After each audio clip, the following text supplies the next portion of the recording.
Vamos a ver a la osteopetrosis. Osteopetrosis va a ser un defecto de los osteoclastos. Recordemos que es lo que hacen los osteoclastos. Los osteoclastos lo que hacen es destrucción del hueso. En lugar de decir destrucción, podemos decirle resorción ósea. Resorción ósea. Entonces, destrucción o resorción ósea es lo mismo. ¿Y quiénes lo hacen? Los osteoclastos. Entonces, ¿qué pasa?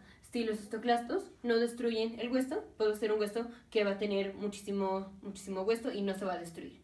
Entonces, estos huesos van a ser huesos que no se pueden destruir, huesos que van a parecer, digamos, muy fuertes, parecen, y aquí lo voy a poner entre comillas, parecen que son muy fuertes estos huesos porque no se están rompiendo, pero en realidad son huesos muy débiles, son huesos que están predispuestos a tener fracturas. ¿Por qué? Porque recordemos, cuando estamos formando hueso, o cuando vamos a formar hueso, tenemos que formar hueso, hacer mineralización del osteoide, pero también en menor o mayor grado tenemos que destruir el hueso. Y eso es un proceso normal para formar los huesos ya como tal los tenemos.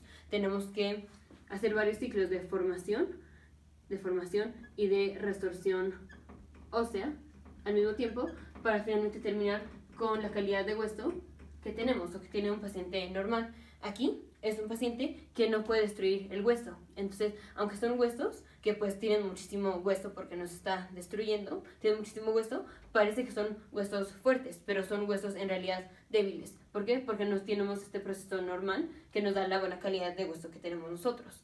Entonces, aunque lo que pasa es que el paciente no puede destruir hueso, esto hace que el paciente tenga huesos débiles y entonces está predispuesto a tener fracturas. Entonces, primera complicación es predispuesto a tener fracturas. ¿Y ahora qué pasa?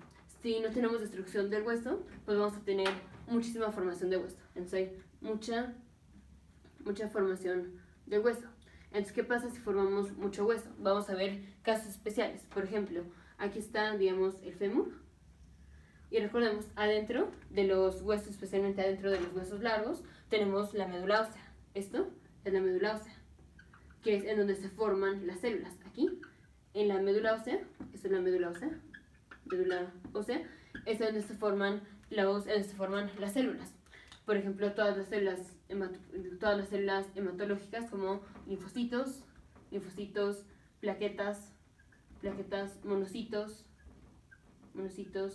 neutrófilos, basófilos, eosinófilos. Todas las células que encontramos en la sangre son formadas aquí en la médula ósea, y la médula ósea se encuentra aquí adentro del hueso. ¿Qué pasa si no podemos destruir hueso? Ya vimos que solo vamos a poder formar hueso. Y si tenemos mucha formación del hueso porque no lo estamos destruyendo, entonces el hueso también empieza a crecer para todos lados. Entonces el hueso empieza a crecer así, pero también empieza a crecer por adentro. Entonces también el hueso empieza a crecer hacia el espacio en donde se encuentra la médula ósea. Así, lo que está poniendo en negro es más formación ósea. Entonces el hueso empieza a crecer hacia todos lados, incluyendo el espacio donde se encuentra la médula ósea. Entonces, en el caso de la médula ósea, esto hace que disminuya, digamos, el espacio que tiene la médula ósea. O sea, vamos a tener menos médula ósea. Tenemos menos médula ósea. Y si tenemos menos médula ósea, pues vamos a formar menos células. Si tenemos menos médula ósea, formamos menos células hematológicas. Entonces, menos linfocitos, menos plaquetas, menos monocitos, menos neutrófilos, eso se llama pancitopenia. Entonces el paciente va a tener pancitopenia. ¿Por qué el paciente va a tener pancitopenia?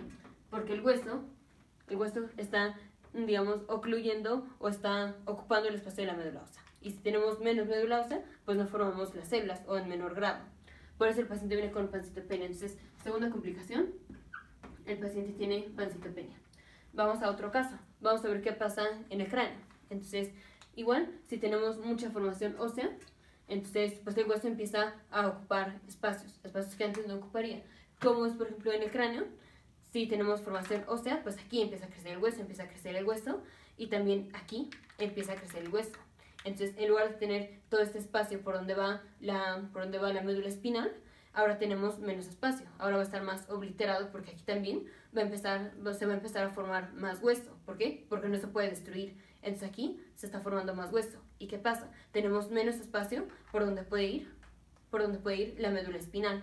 Entonces, ¿qué pasa? Tenemos compresión del foramen magnum, o digamos está estenosado el foramen magnum. Esto Esto se llama el foramen magnum. Tenemos estenosis, o sea, está más apretado el foramen magnum. Entonces vamos a poner aquí en el caso del cráneo. El cráneo tenemos estenosis del foramen magnum. El foramen magnum. ¿Y cómo se presenta esto? Entonces, ya en videos anteriores vimos la circulación del líquido cefalorraquídeo.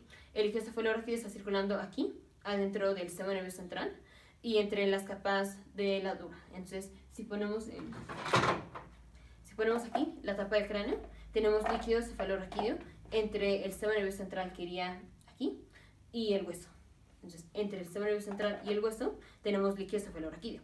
Y ese líquido cefalorraquídeo también va a pasar por aquí, por el foramen magnum. El líquido cefalorraquídeo también pasa por el foramen magnum. Si tenemos estenosado, el foramen magnum está estenosado, pues menos líquido va a poder pasar de aquí, del sistema nervioso central, a pasarse al canal medular. Entonces, ¿qué pasa? Vamos a tener mucho líquido cefalorraquídeo aquí, porque no está pudiendo pasar por el foramen magnum, porque está estenosado. Entonces, vamos a ponerlo así. Si tenemos estenosis del foramen magnum, tenemos más líquido cefalorraquídeo. Tenemos más líquido cefalorraquídeo en el sistema nervioso central, en el sistema nervioso central. ¿Y cómo se presenta esto? ¿Cómo se llama cuando los pacientes tienen aumento del líquido cefalorraquídeo aquí en el sistema nervioso central? Esto se llama hidrocéfalo. Entonces, el paciente tiene hidrocéfalo, específicamente este es un hidrocéfalo no comunicante. Hidrocéfalo no comunicante, ¿por qué? Porque no tenemos comunicación entre el sistema nervioso central y aquí, donde viene la médula espinal. ¿Por qué? Porque el foramen magnum está estenosado. Entonces, eso se llama hidrocéfalo no comunicante. Tercera complicación de estos pacientes, hidrocéfalo no comunicante. Vamos con otra complicación, igual aquí en el cráneo. Entonces, aquí tenemos todos los orificios por donde salen los pares craneales. Vamos a poner ejemplos, como es por ejemplo el par craneal 6, el 7 y el 8. Entonces, el 7 y el 8 son la vía auditiva, que es el 8, y el 7, que es toda la sensación facial, la sensación y la movilidad. Entonces, por aquí es en donde salen el par craneal 8 y el par craneal 7. Vamos a ponerlo del otro lado, aquí. Por aquí es donde sale el par craneal 7 y el par craneal 8. Así como teníamos que el foramen magnum iba a disminuir, su tamaño estaba disminuido en el foramen magnum, porque dijimos aquí también se empieza a formar hueso. Lo mismo pasa en todos estos orificios. Por ejemplo, aquí, en donde sale el par craneal 7 y el par craneal 8, también vamos a tener más formación de hueso en este orificio. ¿Y qué pasa? Este hueso que se está formando ahí va a comprimir la salida de los nervios. Entonces, vamos a ponerlo. Entonces también tenemos estenosis, digamos, de los forámenes, o sea, de los agujeros, por donde salen los nervios. El caso que pusimos, porque son los más comunes, el par craneal 7 y el 8 son los más afectados. Entonces, ¿qué pasa si tenemos menos orificio aquí, en donde sale el par craneal 7 y el par craneal 8? El paciente va a venir con trastornos de sus nervios. ¿Qué es lo que lleva el par craneal 7? Lleva la sensación, lleva la movilidad de la cara. Controla los movimientos de la cara. ¿Qué es lo que hace el par craneal 8?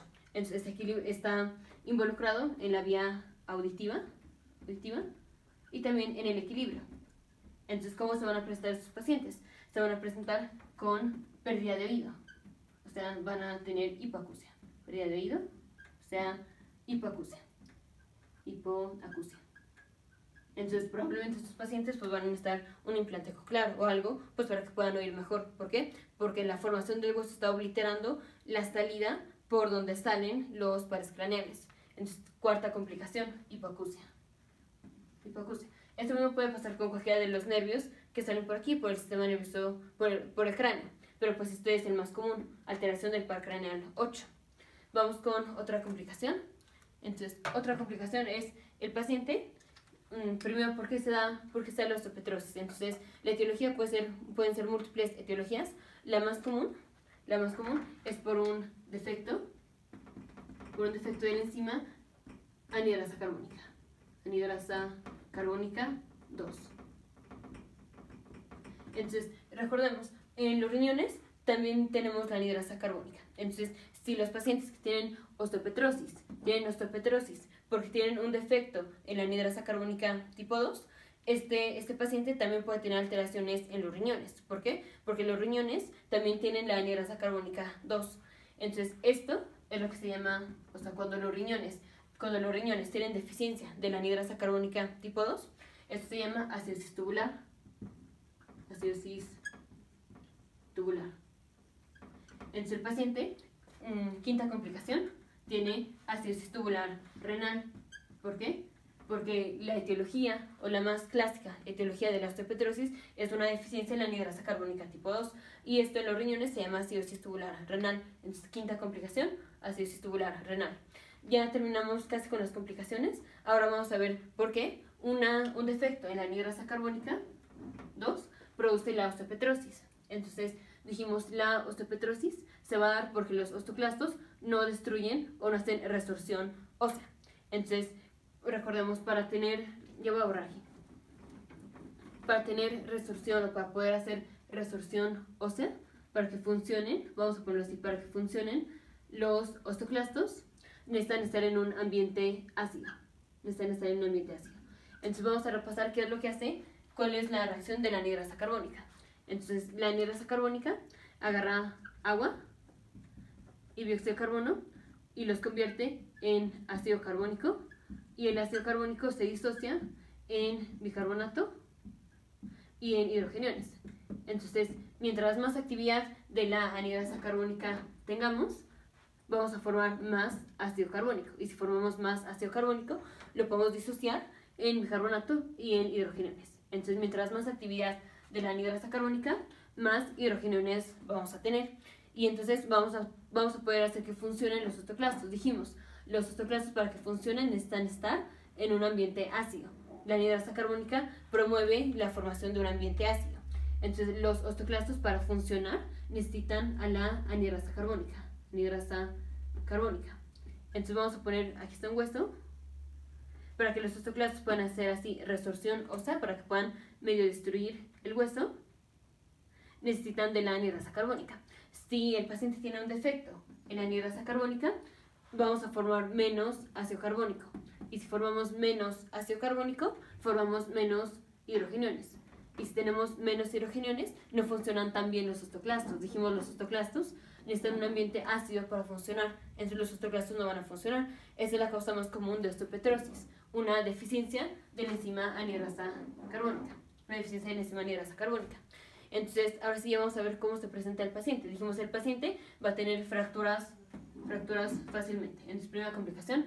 Segunda complicación, el paciente va a tener pancitopenia, porque la formación de hueso también crece aquí, en el espacio en donde está la médula ósea. Entonces, no vamos a poder formar las células que encontramos en la sangre. Entonces, el paciente va a venir con pancitopenia.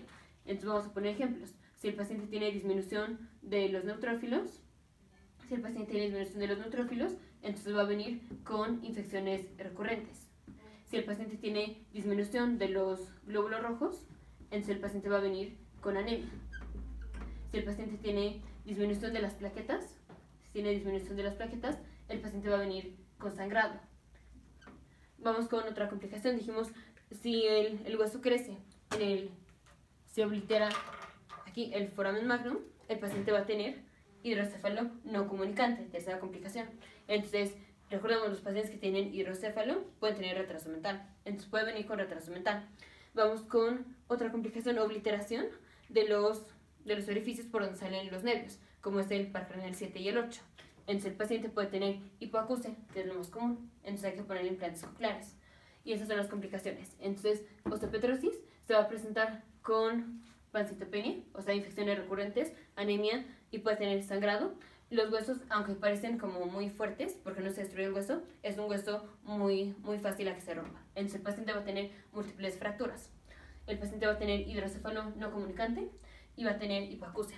Y si específicamente la causa de la osteopetrosis es por una deficiencia de la anhidrasa carbónica tipo 2, el paciente aparte va a tener acidosis tubular renal. Ya en otros videos vimos cómo se presenta la acidosis tubular renal. Entonces, así va a venir el paciente. Un paciente con múltiples fracturas, con infecciones, anemia, hidrocéfalo, o sea, retraso mental, y va a tener hipoacusia.